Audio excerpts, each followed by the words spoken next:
খাদ্যের সুস্বাদ বাড়িয়ে তোলে এই অলস্পাইসের গাছটি। অবশ্যই এই গাছটি আপনারা করতে পারেন।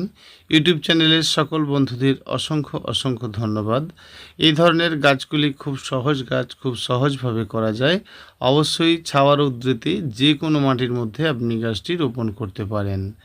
এর পাতা দ্বারা আমরা যে কোনো খাদ্যের সুস্বাদ বাড়িয়ে তুলতে পারি। অবশ্যই ভালো একটি গাছ। অনেকেই তো আমরা যেমন তেজপাতা ব্যবহার করি, দারুচিনি ব্যবহার করি, ঠিক সেরকমই একটি গাছ অলস্পাইস। তো ভীষণ ভালো একটি গাছ অলস্পাইস।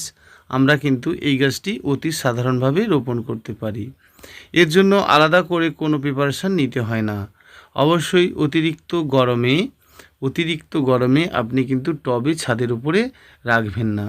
অবশ্যই যেখানে লাইট কম, ছাওয়া রৌদ্র আছে সে জায়গার ক্ষেত্রে কিন্তু আপনি এই গাছটি রাখবেন। জানবেন প্রচুর পরিমাণে এর গাছের পাতা হয় এবং সেই পাতা দ্বারা আপনারা যে কোনো খাদ্যের উপরে দিতে পারেন। ধরুন আপনি চিকেন রান্না করছেন, তাহলে একটা দুটো পাতা দিন। বিরিয়ানি রান্না করছেন, তাহলে আপনি একটা দুটো পাতা দিন। দেখবেন আপনার খাদ্যের সুস্বাদ বাড়িয়ে তুলেছে এই অলস্পাইসের গাছটি। ভীষণ সুন্দর একটি গাছ, খুব ভালো একটি গাছ। আমরা যখন গাছ রোপণ করি অবশ্যই কিন্তু গাছের ক্ষেত্রে একটু বালি মাটি করেই বেশি রোপণ করি। যদি আপনারাও তাই করেন তাহলে কিন্তু আপনাদের গাছ খুব সুন্দর অবশ্যই হবে। সব সময় মনে রাখবো গাছের গোড়ায় যতটুকু মাটি আছে ততটুকুই কিন্তু আমরা রোপণ করব। তার অধিক কিন্তু রোপণ করব না। যদি টবের ক্ষেত্রে করি তাহলে অবশ্যই টবের নিচে নুড়ি দেব যে কোনো গাছ রোপণ করার সময়ে। কারণ যে কোনো গাছ আমরা যখন রোপণ করব তার গোড়াতে কিন্তু অবশ্যই ভালো করে নুড়ি দেব। তো নুড়ি দেওয়ার পরে কিন্তু আমরা কেবলমাত্র বালি মাটি মেখে গাছটি রোপণ করব।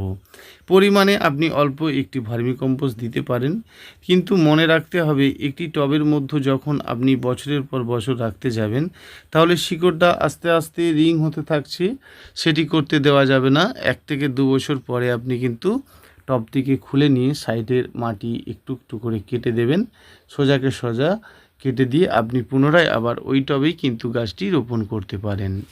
তাহলে কিন্তু আপনার ক্ষেত্রে এই গাছটি খুব সুন্দর হওয়া সম্ভব। অবশ্যই একটু ছাওয়া রৌদ্রেতে রাখবেন, সম্পূর্ণ রৌদ্রে এই গাছটি পছন্দ একেবারেই করে না।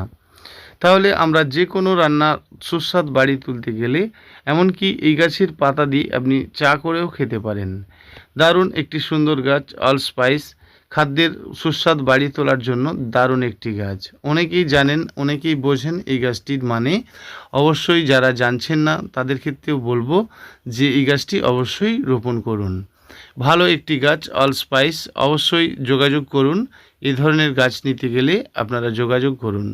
অবশ্যই ফোন নাম্বার তো জানেন, 9609456194, এটাই আমার নাম্বার। তো এতে আপনারা কল করে নিতে পারেন, অসুবিধে কিছু নেই। তো এই সমস্ত জাতি গাছ করতে গেলে কিন্তু আমরা একেবারে সাধারণভাবে করব। তো বন্ধুরা, অনেক গাছের পরিচর্যা সম্বন্ধে অনেক ভিডিও দেওয়া রয়েছে। আস্তে আস্তে গাছের পরিচর্যা সম্বন্ধে জেনে নিন, গাছের রোপণ করার পদ্ধতি জেনে নিন, গাছের গোড়ায় মাটি লুজ আছে কিনা জেনে নিন। এই সমস্ত বিষয়গুলো আপনাদেরকে জেনে নিতে হবে। একটি একটি করে প্রত্যেক দিনের ভিডিও আপনারা দেখতে পাবেন, প্রতিটি বিষয় আস্তে আস্তে কিন্তু জানতে পারবেন। অবশ্যই গাছের পরিচর্যাটা এটাই, এভাবেই গাছ করতে হয়। সাধারণভাবে গাছ করলে তার একটা আলাদা মজা। যখন গাছ রোপণ করছেন সেটি সাধারণভাবেই করবেন।